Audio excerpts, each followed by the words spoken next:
Hello friends, આપણે ફરી મળી રહ્યા છીએ સીઆરપીસીના છે આગળના નવા સિરીઝ સાથે, નવા પ્રકરણ સાથે. પ્રકરણ નંબર 12 વિશે આજે આપણે અભ્યાસ કરવાનો છે મિત્રો. એ પહેલાં મારે તમને એક વાત કહેવી છે કે જો હજુ પણ તમે આ એજ્યુસફર ચેનલની અંદર જો નવા હોય તો પ્લીઝ મહેરબાની કરીને છે એજ્યુસફર ચેનલને સબસ્ક્રાઈબ કરી વાળજો. બાજુમાં આવેલા નાનકડા એવા બેલ આઇકન ઉપર ક્લિક કરજો, જેથી કરીને આવનારા સીઆરપીસીના નવા વિડીયો છે તમારા નોટિફિકેશન ઉપર મળતા રહેશે. અને હા મિત્રો, આ વિડીયોને બને તેટલા છે તમારા ફ્રેન્ડ સર્કલમાં કે અન્ય કોઈ ગ્રુપની અંદર છે તમે શેર કરજો, જેથી કરીને અમને પણ ઉત્સાહ જાગે. અને સાથોસાથ લાઈક કરજો અને કમેન્ટ્સ આપવાનું ભૂલતા નહીં. અને કમેન્ટ સ્વરૂપે છે અમને ક્યાંક ને ક્યાંક છે સલાહ સૂચન મળી રહે એ સર્વમાન્ય આવકાર્ય રહેશે. તો મિત્રો ચાલો આજે આપણે જોઈએ સીઆરપીસી પ્રકરણ નંબર 12, તેના વિશે આપણે ચર્ચાઓ કરીએ. તો પહેલું જ કે પ્રકરણ નંબર 12 પોલીસને ગુનાની ખબર આપવા બાબત અને તે અંગે પોલીસ તપાસ કરવાની સત્તા. કે જ્યારે પણ છે પોલીસને ગુનાની ખબર આપવાની હોય ત્યારે છે અને તે અંગે પોલીસ તપાસ કઈ રીતે તપાસ કરે છે એના વિશેની ચર્ચાઓ છે, જે કલમ નંબર 154 થી શરૂ કરી અને 176 ની અંદર છે સમાવેશ કરવામાં આવેલો છે મિત્રો. જેમની અંદર આપણે પહેલી જ કલમ જોવાની છે મિત્રો. અને આ એ કલમ કે જે અગાઉની એક્ઝામમાં 2 વખત પૂછાઈ ગયેલી કલમો, કે જે ખાસ કરીને છે 2012માં પણ પૂછાઈ હતી, 2014માં પણ અને 2016માં પણ પૂછાયેલી, કે FIR, કે જેનું ગુજરાતી કે પોલીસ અધિકારના કેસમાં ખબર, કે જ્યારે છે એ કોઈ પણ પોલીસ અધિકારનો ગુનો થતો હોય તો એના ઉપર FIR નીકળી શકે છે મિત્રો. આપણે ખાસ યાદ રાખશું, આના પર વધારે ભાર આપશું, કારણ કે એ FIR નો અગાઉ પણ પૂછાઈ ગયેલો પ્રશ્ન છે કે first information report. First information report, આને છે સ્પેલિંગ થોડા ઘણા ક્રમ બદલા બદલી કરી અને પ્રશ્ન મૂકી શકે. જેમ કે ફર્સ્ટ રિપોર્ટ ઇન્ફોર્મેશન એવી રીતે કહે તો આપણે છે ત્યારે કન્ફ્યુઝ નહીં થવાનું મિત્રો, કે ફર્સ્ટ ઇન્ફોર્મેશન રિપોર્ટ એટલે FIR. મિત્રો FIR છે એ પોલીસ ઇન્ચાર્જ અધિકારી દ્વારા છે FIR નીકળી શકે છે. અને બીજું કે FIR ની અંદર શું હોય છે, તો કોઈ પણ ગુનેગાર છે કે જેના ઉપર FIR નીકળી છે એના ઉપર જે વ્યક્તિ ફરિયાદ કરનાર છે એ વ્યક્તિ છે ત્યાં હાજર થઈ અને પોતે મૌખિક જે કંઈ રજૂઆતો કરશે, એ મૌખિક રજૂઆતો છે પોલીસ સ્ટેશનનો મુખ્ય ઇન્ચાર્જ અધિકારી છે એને નોંધ સ્વરૂપે લખી લેશે. અને એ જ્યારે લખે છે ત્યારે એ પોલીસ ડાયરી હોય છે, જે સ્પેશિયલી FIR માટેની પોલીસ ડાયરી જુદી હોય અને કાચી નોંધ માટે છે એ પોલીસ બુક જુદી હોય છે. કે જ્યારે છે એ પોલીસ ફરિયાદ કરવા માટે કોઈ વ્યક્તિ આવે છે ત્યારે એ સમયે ત્યાંની કાચી ડાયરીમાં નોંધ કરવામાં આવે છે. પછી પોલીસ તપાસ કરે છે ને એને યોગ્ય લાગશે કે ખરેખર આ તપાસ છે એ FIR માટે લાગુ પડી શકે એમ છે, તો પછી એ કાયદો છે એ અનુસાર પોલીસ તપાસ એ FIR ની અંદર બદલી જાય છે મિત્રો. ત્યારબાદ આગળ જોઈએ કે કલમ નંબર 155 કે પોલીસ અધિકાર બહારના કેસો, કે જેને આપણે નોન કોગ્નિઝેબલ ગુનાઓ કહીએ છીએ મિત્રો. કે નોન કોગ્નિઝેબલ ગુના એટલે એવા ગુના કે જેના પર સમન્સ નીકળી શકે. નોન કોગ્નિઝેબલ ગુના એટલે એવા ગુના કે જેમની અંદર સજાની જોગવાઈ છે વધુમાં વધુ 2 વર્ષ સુધી હોય, 2 વર્ષથી વધારે હોય નહીં. તો અને નોન કોગ્નિઝેબલ ગુના એટલે એવા ગુના કે એ કોઈ મિલકત સંબંધી ગુના હોય, કોઈ છે એ સ્થાવર મિલકત હોય કે જંગમ મિલકત હોય, એ સંબંધી જો કોઈ ગુનાઓ હોય તો એને આપણે છે નોન કોગ્નિઝેબલ ગુના કહીએ છીએ, જે સામાન્યતઃ ગુના હોય, ગંભીર પ્રકારના ગુના હોય નહીં મિત્રો. તો એવા સમયે છે કે કેસોની અંદર છે પોલીસ તપાસ જ્યારે કરવાની હોય તો આનો એક ખાસ આપણે નહીં ભૂલીએ મિત્રો, વધારે આના ઉપર છે ધ્યાન દેશું કે જ્યારે છે નોન કોગ્નિઝેબલ ગુનાઓ હોય ત્યારે એ સમયે છે એ કોઈ પણ ગુનેગાર છે પહેલા પ્રથમમાં તો એને મેજિસ્ટ્રેટ સમક્ષ રજૂ કરવાનો હોય છે, પણ એ રજૂ કરવા માટે થઈને મેજિસ્ટ્રેટ હુકમ વગર છે એની કોઈ તપાસ કરી શકાશે નહીં. એના માટે સ્પેશિયલી મેજિસ્ટ્રેટને છે એ હુકમ હોવો જોઈએ. જો એમનો હુકમ હશે તો એની આપણે પોલીસ તપાસ કરી શકશું, એ સિવાય પોલીસ તપાસ કરી શકાતી નથી મિત્રો. વધારે આના પર ફરી વખત ધ્યાન દેશું કે મેજિસ્ટ્રેટ સમક્ષ રજૂ કરવાનો હોય અને મેજિસ્ટ્રેટના હુકમ વગર એમની કોઈ તપાસ થઈ શકે નહીં મિત્રો.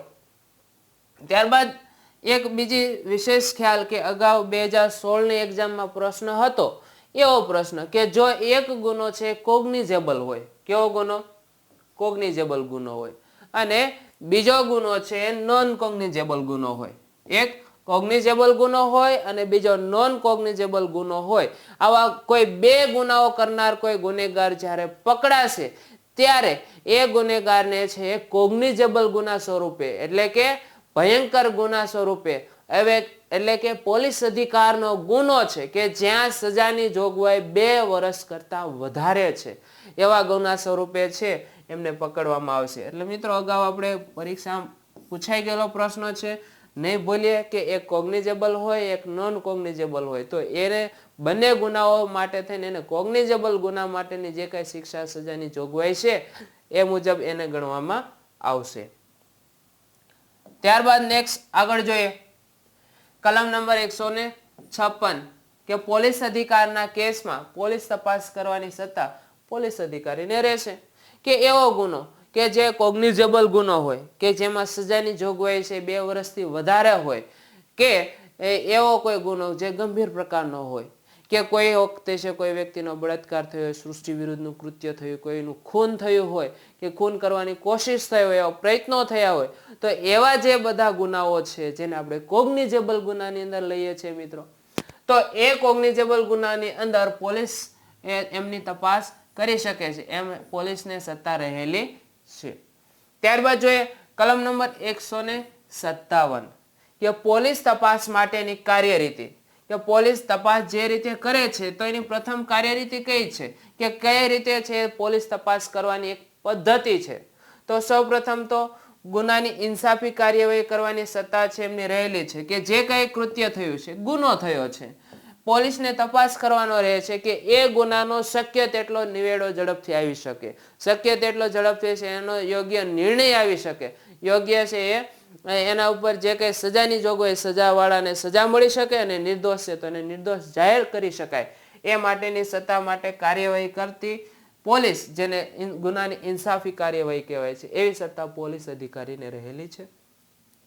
બીજું કે જો એ પોલીસ અધિકારીની સત્તા ધરાવતા કોઈ મેજિસ્ટ્રેટને કે તે અંગેનો રિપોર્ટ છે એને ખાસ મોકલવાનો રહેશે કે પોલીસે જે કઈ તપાસ કરી છે એની જાણકારી છે મેજિસ્ટ્રેટને કે જ્યુડિશિયલ મેજિસ્ટ્રેટને મોકલવાની રહેશે કે જેથી કરીને પોલીસ તપાસ દરમિયાન છે એને કયા કયા છે પુરાવો મળ્યા છે, કયા પુરાવાને આધારે હવે એ કેસને આગળ ચલાવો, એ મુજબના છે જાણકારી છે જ્યુડિશિયલ મેજિસ્ટ્રેટને મળી રહેશે મિત્રો. ત્યારબાદ આગળ જોઈએ આપણે કે કલમ નંબર 158 રિપોર્ટ કેવી રીતે મોકલવો. સરળ છે મિત્રો કે જ્યારે પોલીસ અધિકારી પોલીસ સ્ટેશનની અંદર કોઈ રિપોર્ટ તૈયાર કરે છે તો એ રિપોર્ટ તૈયાર થયો એ પોલીસ અધિકારી એનાથી ઉપલા દરજ્જાનો જે અધિકારી વ્યક્તિ છે એ ઉપલા દરજ્જાના અધિકારીને છે રિપોર્ટ સોંપવામાં આવશે. ત્યાંથી પછી આગળ છે જિલ્લા કે મેજિસ્ટ્રેટની અંદર છે એ મારફતે મોકલવામાં આવશે. બરોબર મિત્રો, કે જે પોલીસ સ્ટેશનની અંદર છે રિપોર્ટ તૈયાર થયો છે એ પોલીસ સ્ટેશનના મુખ્ય અધિકારી છે એનાથી ઉપલા દરજ્જાના અધિકારીને રિપોર્ટ મોકલશે. ત્યારબાદ જોઈએ કલમ નંબર 160 સાક્ષીઓને હાજર રહેવા ફરમાવવાની પોલીસ અધિકારીને સત્તા રહેશે. કે ઘણી વખત એવું બનતું હોય મિત્રો કે જે કેસનો ચુકાદો ચાલી રહ્યો છે એ કેસની અંદર સાક્ષીઓની જરૂરિયાત હોય કે એવા સાક્ષીઓ કે જે સમયે ગુનો બનતો હતો એ ગુનાની અંદર છે એ આસપાસ ક્યાંક ને ક્યાંક છે તેઓ જાણકાર હોય, એના ક્યાંક કોઈક આધાર પુરાવો એ સાક્ષી પાસે હોય અને મળી રહેતા હોય અને એ સમયે છે એ કોર્ટની અંદર એમની ઇન્સાફી કાર્યવાહી સાક્ષી જો હાજર ન થાય અને અટકતી હોય તો એ સમયે છે સાક્ષીને હાજર રહેવા માટે છે કોર્ટ ફરમાન આપી શકે છે અને કોર્ટ જ્યારે પણ ફરમાન આપે ત્યારે સાક્ષીને છે હાજર રહેવું પડશે, તેવી સત્તા છે કોર્ટને રહેલી છે. બરાબર, અને એના માટે પોલીસ અધિકારી પણ એ સત્તાનો છે ઉપયોગ કરી શકે છે કે પોલીસ અધિકારીને એમ જણાય કે આ સાક્ષીને કારણે છે ઇન્સાફી કાર્યવાહી થઈ શકે તેમ છે, તો એ સમયે છે સાક્ષીને હાજર રહેવું પડશે મિત્રો. આગળ જોઈએ કલમ નંબર 161 કે પોલીસ સાક્ષીની મૌખિક જુબાની લઈ શકશે. પેલું, પોલીસ સાક્ષીની મૌખિક જુબાની લઈ શકશે અને તે લખી શકશે અને તેની સાચી નોંધ રાખવી પણ પડશે. કે જ્યારે કોઈ પણ છે ફરિયાદી આવે છે અથવા તો કોઈ પણ જે ગુના માટે રહેલો સાક્ષી છે, એ સાક્ષી જ્યારે પણ છે હાજર થશે ત્યારે એ સાક્ષી કેવી રજૂઆતો કરે છે, એ કેવી રજૂઆતો એ ગુના સંબંધી કરે છે, એ દરેક મૌખિક નોંધ છે એ કરેલી હોય તો એને છે એક પોલીસ સ્ટેશનના મુખ્ય ઇન્ચાર્જ છે એ જે કાંઈ મૌખિક રજૂઆતો હશે એને લેખિત સ્વરૂપમાં છે પોતાની પાસે નોંધ રાખશે, કે જેથી કરીને મેજિસ્ટ્રેટ સમક્ષ જ્યારે એને રજૂ કરવાનો હોય છે એ સમયે એમને જે કાંઈ કબૂલાતો કરી હતી કે જે કાંઈ માહિતીઓ આપી હતી એ માહિતી ખરેખર છે સરાહનીય છે. પહેલા સમયે જે આપી એ સમયે અને અત્યારે આપી તેમાં કોઈ ફેર તો નથી ને મિત્રો. એ મુજબની જાણકારી માટે થઈ અને પોલીસ સાક્ષીઓની મૌખિક જુબાનીને છે એની નોંધ રાખે છે મિત્રો. ત્યારબાદ જોઈએ કલમ નંબર 164 કે કબૂલાતો અને કથનો નોંધવા બાબત. કે જે કાંઈ કબૂલાતો થઈ હોય કે કોઈ પણ કથનો થયા હોય તો એ પોલીસ સ્ટેશનના જે અધિકારી છે, જે મેટ્રોપોલિટન મેજિસ્ટ્રેટ અને જ્યુડિશિયલ મેજિસ્ટ્રેટ જે પોલીસ તપાસ દરમિયાન કબૂલાતો અને કથનોની છે લેખિત નોંધ કરશે. અને એ લેખિત નોંધ તો કે જ્યારે પણ એ કબૂલાત કરી હોય તે ખરેખર યોગ્ય છે, એ કબૂલાતને કારણે કોઈ વ્યક્તિ નિર્દોષ જો જાહેર થતો હોય તો એના માટે સરળ છે, સ્વાભાવિક છે કે એને કબૂલાત છે એ લેખિતમાં નોંધ કરવાની રહેશે. આપણે ફક્ત એટલું મિત્રો યાદ રાખશું કે કલમ નંબર 164 અનુસાર કબૂલાતો અને કથનોની લેખિત નોંધ કરશે. કોણ કરશે? મેટ્રોપોલિટન કે જ્યુડિશિયલ મેજિસ્ટ્રેટ. બરાબર મિત્રો, એ આપણા માટે એક પરીક્ષાલક્ષી મુદ્દો બની જતો હોય છે. નેક્સ્ટ જોઈએ કલમ નંબર 164 એ કે બળાત્કારનો ભોગ બનેલી વ્યક્તિની તબીબી તપાસ. કે બળાત્કાર બનેલી કોઈ ભોગ બનેલી કોઈ સ્ત્રી છે અથવા તો કોઈ વ્યક્તિ છે કે એ વ્યક્તિ જો ઈચ્છે તો એની છે એ તપાસ, તબીબી તપાસ કરાવવાની હોય છે. પણ આના માટે મિત્રો આપણે એક બે ખાસ મુદ્દા ધ્યાનમાં લેશું કે જો કોઈ સ્ત્રી બળાત્કાર થયો છે અને એ સ્ત્રીની તપાસ કરવાની હોય તો હંમેશને માટે છે સામે તબીબી છે સ્ત્રી તબીબ હોવી જોઈએ, કે સ્ત્રી ડોક્ટર હોવી જોઈએ કે જેની સમક્ષ તે તબીબી તપાસ કરાવી શકે છે. અને બીજું મિત્રો કે જો પોલીસના મુખ્ય અધિકારી એટલે કે પીઆઈના દરજ્જાના કે પીઆઈ થી ઉપલા દરજ્જાના કોઈ વ્યક્તિ જો વિનંતી કરશે તો પણ છે બળાત્કારની જે તબીબી તપાસ છે એ થઈ શકે છે. અગાઉ આપણે જોઈ પણ ચૂક્યા છીએ કે તબીબી તપાસ ક્યાં કરવી?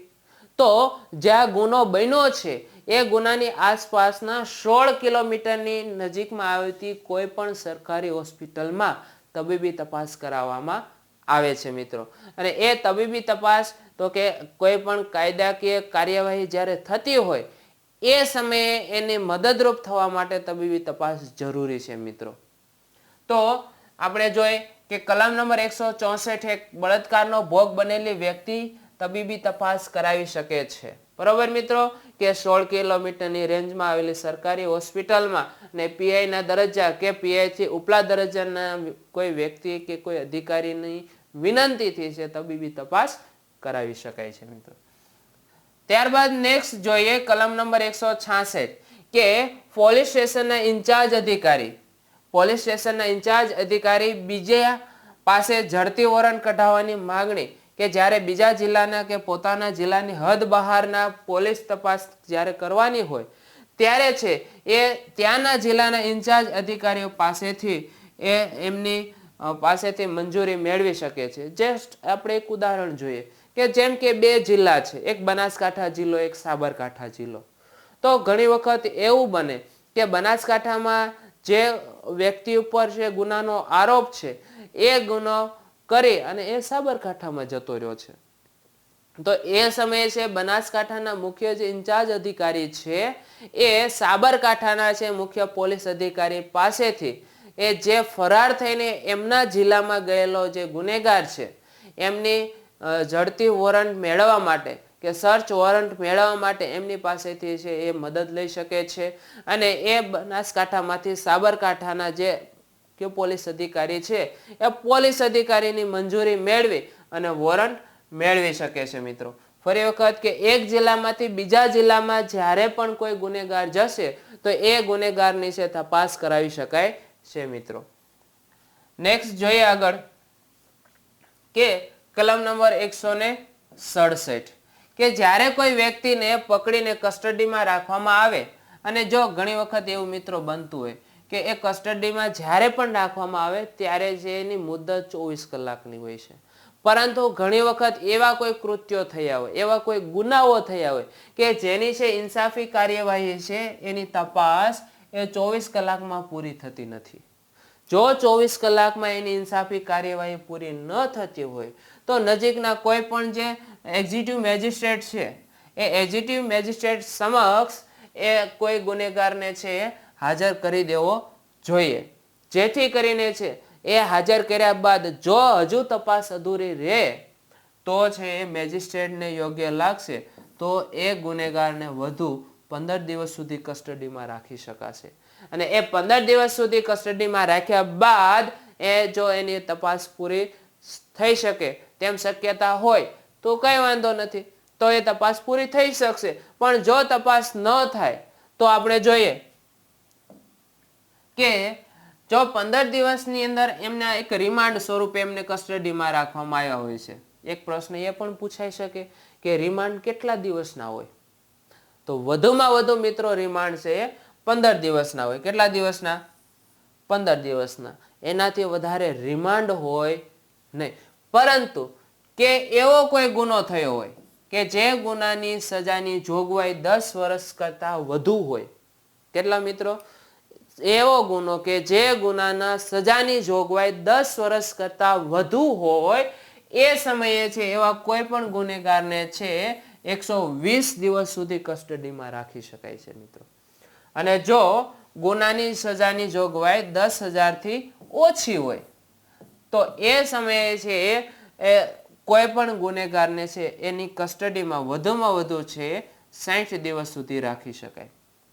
જો 10 વર્ષ કરતા સજાની જોગવાઈ હોય તો કસ્ટડીમાં 120 દિવસ અને 10 વર્ષથી ઓછી સજાની જોગવાઈ હોય તો કસ્ટડીમાં 60 દિવસ રાખી શકાય. રિમાન્ડની વાત કરીએ તો વધુમાં વધુ 15 દિવસના રિમાન્ડ આપી શકાય છે, એનાથી વધારે નહીં. અને રિમાન્ડની વ્યાખ્યા પણ મિત્રો પૂછાય અથવા તો રિમાન્ડનો અર્થ પૂછાય. કઈ કલમ અનુસાર? તો કે 167 કલમ અનુસાર છે રિમાન્ડ છે વધુમાં વધુ 15 દિવસ સુધી આપી શકાય છે. તો એ માટે રિમાન્ડની વ્યાખ્યા અને એનો ઉલ્લેખ છે 167 કલમ અનુસાર જોવા મળે છે. તો બીજો પ્રશ્ન એવો પણ પૂછી શકે કે રિમાન્ડ છે એની મંજૂરી કોણ આપી શકે? તો મિત્રો જે મેજિસ્ટ્રેટ છે, મેજિસ્ટ્રેટ દ્વારા છે, એક્ઝિક્યુટિવ મેજિસ્ટ્રેટ દ્વારા છે રિમાન્ડની મંજૂરી આપવામાં આવે છે. પણ જો તપાસ પૂરી ન થઈ હોય તો વધુમાં વધુ 15 દિવસ કસ્ટડીમાં રાખી શકાય અને તપાસ થયા બાદ એવો જાણવા મળે કે એને કોઈ એવો ગુનો કર્યો છે કે જેની સજાની જોગવાઈ છે એ 10 વર્ષથી વધુ છે તો કસ્ટડીમાં 120 દિવસ રાખી શકાય છે.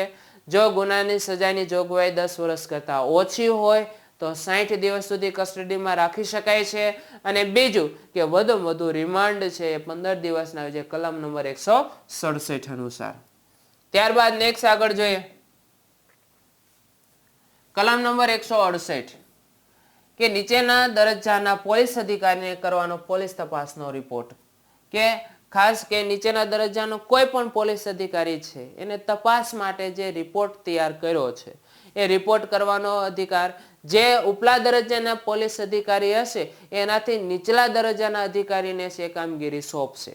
અને એ કામગીરી દરમિયાન જે કાંઈ પોલીસ સ્ટેશનના ઇન્ચાર્જ અધિકારી છે એને એ તમામ તપાસ કરી અને એ તપાસનો રિપોર્ટ છે તૈયાર કરવાનો રહેશે. ઉપલા દરજ્જાના પોલીસ અધિકારી એનાથી નીચલા દરજ્જાના જે રહેલા પોલીસ અધિકારીને પોલીસ રિપોર્ટ કરવાની છે એ મંજૂરી આપી શકે છે.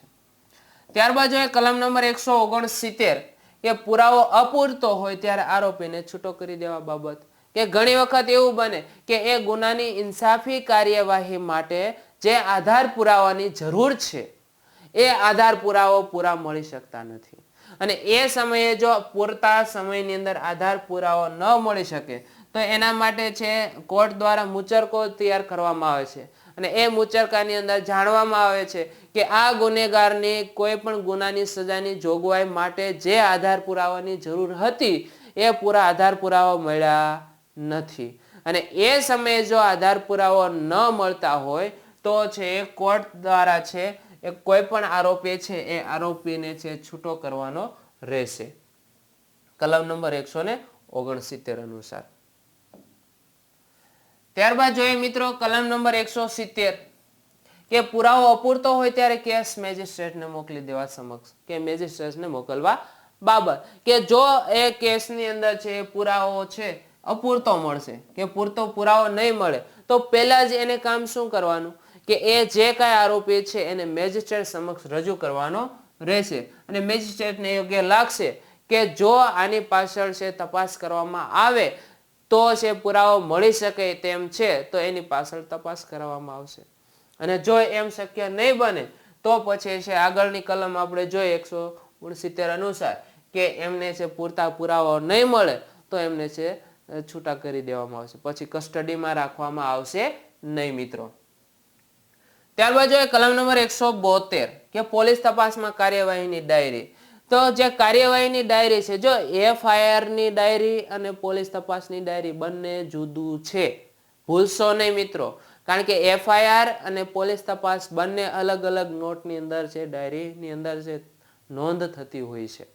તો એ પોલીસ ડાયરીમાં શું નોંધવાનું હોય તો પહેલું જ પ્રથમ કે કયા સ્થળે ગુનો થયો છે એ સ્થળ, કયા સમયે ગુનો થયો છે એ સમયની નોંધ, બીજું કે ઇન્સાફી કાર્યવાહી માટે થઈને જે આધાર પુરાવાઓની જરૂર હતી એ આધાર પુરાવો તપાસવાની કામગીરી શરૂઆત થઈ, એટલે કે કોઈ પણ જે પેલો ગુનો થયો છે એ ગુના માટે જે ઇન્સાફી કાર્યવાહી કરવાની છે એમની શરૂઆતથી નોંધ કરી છેલ્લે એન્ડ સુધી જે આધાર પુરાવો મળ્યા બાદ એની ઇન્સાફી કાર્યવાહીનો જે ચુકાદો ન સંભળાવવામાં આવે ત્યાં સુધીની તમામ પ્રક્રિયા છે આ ડાયરીની અંદર નોંધ કરવામાં આવે છે, કે સમય, સ્થળ, એ કાર્યવાહીની તપાસની શરૂઆતનો અને પૂર્ણ થાય ત્યાં સુધીની નોંધ છે કરવામાં આવશે. ત્યારબાદ કલમ નંબર 173 કે પોલીસ તપાસ પૂરી થઈ પોલીસ અધિકારનો રિપોર્ટ, જેને આપણે ચાર્જશીટ કહીએ છીએ મિત્રો, અગાઉની એક્ઝામમાં છે પૂછાઈ ગયેલો ચાર્જશીટ કઈ કલમ અનુસાર ગણવામાં આવશે તો 173, બરાબર મિત્રો. કોઈ પણ ગુનેગાર ઉપર જે ચાર્જશીટ તૈયાર થઈ છે એ ચાર્જશીટને છે મેજિસ્ટ્રેટને મોકલવાની રહેશે. ચાર્જશીટ છે એ ઘણી વખત એવું પણ બનતું હોય કે 500 થી 600 પેજની પણ તૈયાર થતી હોય છે મિત્રો. એમની અંદર તમામ કાર્યવાહી વિશેની વિગતો વિગતવાર આપેલી હોય છે, કે ગુનો ક્યાં સ્થળે થયો, કયા સમયે થયો, ગુનો થવા માટે કેવા કયા હથિયારોની જરૂર પડી હતી, આ તમામે તમામ ડિટેલ બરાબર એ ચાર્જશીટની અંદર હોય છે, અને એ ચાર્જશીટ તૈયાર થયા બાદ એ ઉપલા દરજ્જાના મેજિસ્ટ્રેટ ચીફ જ્યુડિશિયલ મેજિસ્ટ્રેટને છે મોકલવાના રહેશે મિત્રો. ત્યારબાદ આગળ જોઈએ કલમ નંબર 174 કે પોલીસને આત્મહત્યા વગેરેની તપાસ કરીને રિપોર્ટ કરવા બાબત. તો આમની અંદર ખાસ આપણે ધ્યાન દેશું કે જ્યારે એક્ઝિક્યુટિવ મેજિસ્ટ્રેટને જાણવાની હોય કે જિલ્લા મેજિસ્ટ્રેટ કે એના પેટા વિભાગીય મેજિસ્ટ્રેટને મોકલવાનો રહેશે. ક્યારે તો કે જ્યારે એવો કોઈ ગુનો થયો છે કે જે ખાસ કરીને આત્મહત્યા સંબંધી કોઈ ગુનો હોય તો આત્મહત્યા સંબંધી ગુના માટે જે રિપોર્ટ તૈયાર કરવામાં આવે છે, જે ચાર્જશીટ તૈયાર કરવામાં આવી છે, એ ચાર્જશીટ છે એ એક્ઝિક્યુટિવ મેજિસ્ટ્રેટને જાણ કરવાની, અને જાણ કર્યા બાદ એ ચાર્જશીટ રિપોર્ટ છે એ જિલ્લા મેજિસ્ટ્રેટને કે પેટા વિભાગીય મેજિસ્ટ્રેટને મોકલવાના રહેશે કલમ નંબર 174 અનુસાર મિત્રો. ત્યારબાદ જોઈએ કલમ નંબર 176 કે મેજિસ્ટ્રેટને કોઈ મૃત્યુ થયું હોય તો તેનું કારણ જાણવાની સત્તા છે રહેશે. કોઈ પણ જે જ્યુડિશિયલ મેજિસ્ટ્રેટ હોય છે કે કોઈ અન્ય ચીફ જ્યુડિશિયલ મેજિસ્ટ્રેટ કે સેશન જજના મેજિસ્ટ્રેટ, એ દરેકને છે મૃત્યુ થયું છે તો એ મૃત્યુ શા કારણે થયું, કેવા સંજોગોમાં થયું, કયા સ્થળે થયું, કયા સમયે મૃત્યુ થયું, આ દરેક વિગતોના પ્રશ્નો જાણવાની સત્તા છે એ મેજિસ્ટ્રેટને રહેલી છે કલમ નંબર 176 અનુસાર મિત્રો. તો આ આપણે જોયું કે પ્રકરણ 12 ની અંદર આવતી મહત્વની કલમો જે ખાસ કોન્સ્ટેબલ, એએસઆઈ, પીએસઆઈ લેવલ સુધીમાં જે આવી જતી હતી એ તમામની આપણે વિગતવાર છે ચર્ચાઓ કરી. મિત્રો જો તમને છે આ વિડીયો જોવો પસંદ આવે તો તમે પ્લીઝ એક કમેન્ટ્સ આપજો, લાઈક આપજો અને તમારા ફ્રેન્ડ સર્કલની અંદર બને તેટલો શક્ય એ વિડીયોને છે શેર કરજો, જેથી કરીને છે અંતરિયાળ વિસ્તારમાં રહેતા છે આપણા સ્ટુડન્ટ મિત્રોને પણ છે મદદરૂપ થઈ શકીએ. આ માટે એક નાનકડું એવું તમે કામ ચોક્કસ કરજો. અને જો હજુ પણ તમે આ ચેનલની અંદર નવા હો અને તમારે છે સબસ્ક્રાઇબ કરવાનું બાકી હોય તો સબસ્ક્રાઇબ કરી વાળજો. બાજુમાં આવેલા નાનકડા એવા બેલ આઇકનને ક્લિક કરજો, જેથી કરીને આવનારા નવા વિડીયો પણ તમારા નોટિફિકેશન ઉપર મળતા રહેશે. ફરી પાછા મિત્રો આપણે મળશું આ જ સમયે અને આવા જે આગળ છે CRPC ના લેક્ચરો સાથે. ત્યાં સુધી આપણે ફરી નેક્સ્ટ મળીએ ત્યાં સુધી છે દરેકને છે have a good day and good night. Okay.